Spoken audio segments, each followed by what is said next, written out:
What you don't know could hurt you.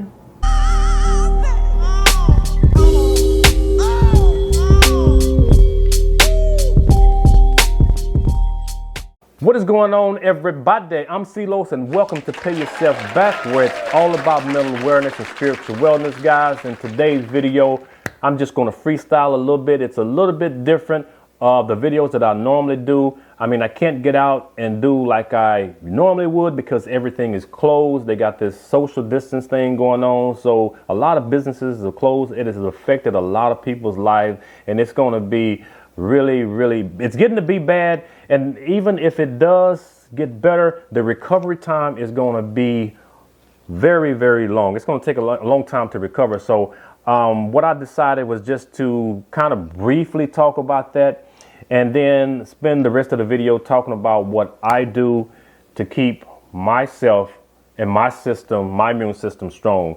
I practice a holistic lifestyle, which is mind, body, and spirit work as one together. And part of that, living that holistic lifestyle, is eating right, eating clean, eating foods that are alkaline versus acidic. Alkaline meaning foods that are live and like fruits, vegetables, greens, stuff that grow from the earth. Acidic just simply means eating fake foods.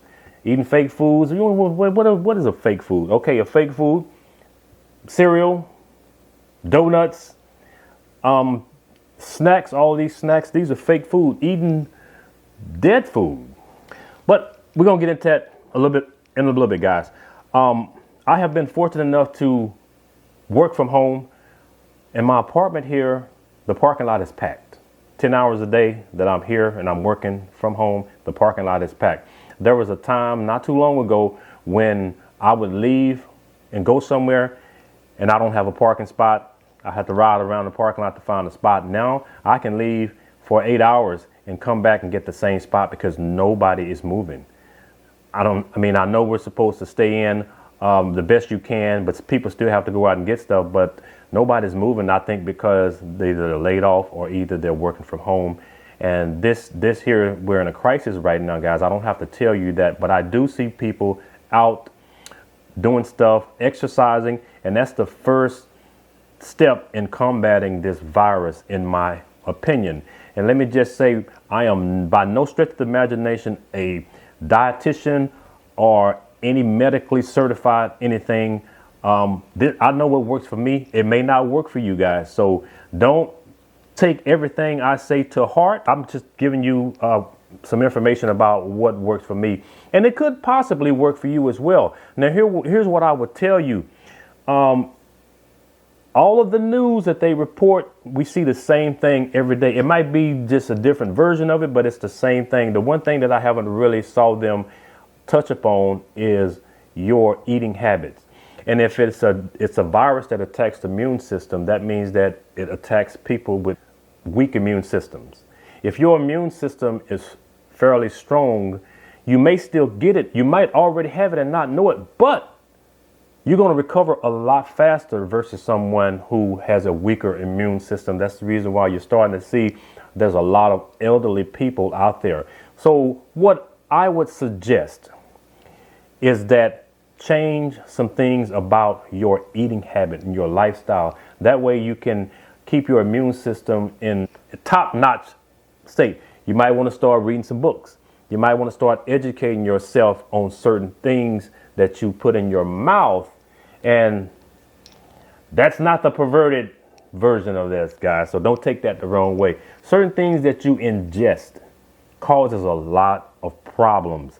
You know, I was a vegan for about 2 years, and I love being a vegan. It forces you to learn and educate yourself on the human body. It forces you to learn nutrition. It forces you to learn, again, foods that are good for you, alkaline, and foods that are acidic, foods that are to stay away from.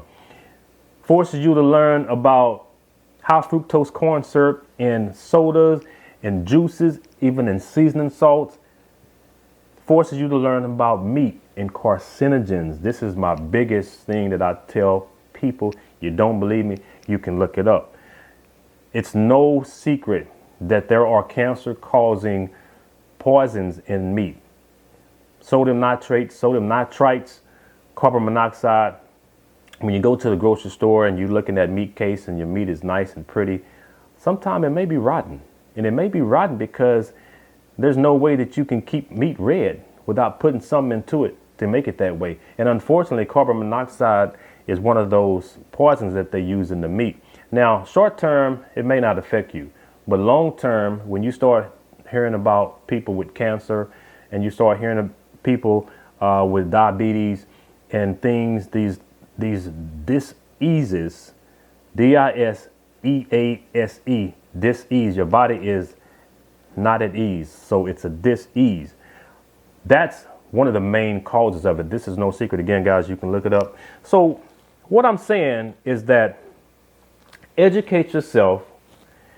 You might want to start incorporating. Here's the thing. If you are a drinker or you're a smoker, I'm not telling you to quit because I know sometimes that can be hard to do. But think about the situation that we're in. We're in a crisis right now. So there's some things, if you want to live, you want to have a healthy immune system, there's some things that you're probably going to have to change about you. Like I said, I was a vegan, so I don't say it a lot, but I know a lot. I know foods that are organic and those that are not organic. And when I say organic, guys, I'm not talking about fruits and vegetables. I'm talking about organic, meaning natural foods versus non-organic foods that you remember back in the day. I can remember when a watermelon had a black seed. You know, nowadays you can get seedless watermelons. You can get seedless cucumbers. You can get seedless grapes. Where did the seeds go? I mean, how can you make a fruit that doesn't have a seed when it always has had one? Tracing back to the beginning of time when that fruit originated. But these are the things that you have to really think about. Substitute, this is just me talking. This is what I do. You got your juicer, start juicing some of these vegetables and some of these fruits. Make your smoothies out of these fruits. I mean, all of these fruits here contain some form of nutrition and give you some vitamin content that is good for you versus something that you can go buy at the store in a can. I don't do that. I like my teas. I don't know if you guys can see. Leaf tea. I buy leaf tea. Peppermint, chamomile, certain teas. This is an awesome book right here by Dr. Laila Africa. And of course, the master teacher of African holistic health, Dr. Sebi. May they rest in peace. If you don't already take vitamins, you might want to consider start taking some vitamins. Acidophilus, I recommend this. It's good for your digestive system. I recommend the liquid though. I got that coming from Amazon. Your B12. This is another. I go to the vitamin store and you can go to Walmart, but I go to the vitamin store. They have a lot more selection and they're a little bit more educated on telling you the effects of some of these vitamins to the body. Probiotics. All of these foods right here, again, these are alkaline foods, live foods that contain real nutrition, contain real vitamins. Not that processed stuff that you get out of the store. You might think orange juice, grape juice, stuff like that, you know. But these, you can't go wrong with these. This is raw. This is alkaline versus acidic. But these are just little things I wanted to share with you guys, again, because I'm in the house. I'm going to come back with another video. I think I know what it's going to be. I'm not going to spoil it, but some very interesting things that I want to bring to the table as well. Start exercising, start jogging, start walking, start riding a bike. You may have to take up some things that you have never done before because it seems like this thing is going to be around for a while. So you can't just sit around and wait for it to go away because I don't think it's going to be that easy. Things might start to get better, but it don't look like it's going to be anytime soon, guys. So change the way that you eat. This is just recommendations from me. You can do what you want, but if it were me, I already know what to do. I already know what to eat. So I would just recommend changing some of the things that you used to do. You might want to cut some of those things out during this time because you never know. I hope that you guys have enjoyed the video. Like the video, subscribe to the channel. And with that being said, be well, my friend. CeeLos out, baby.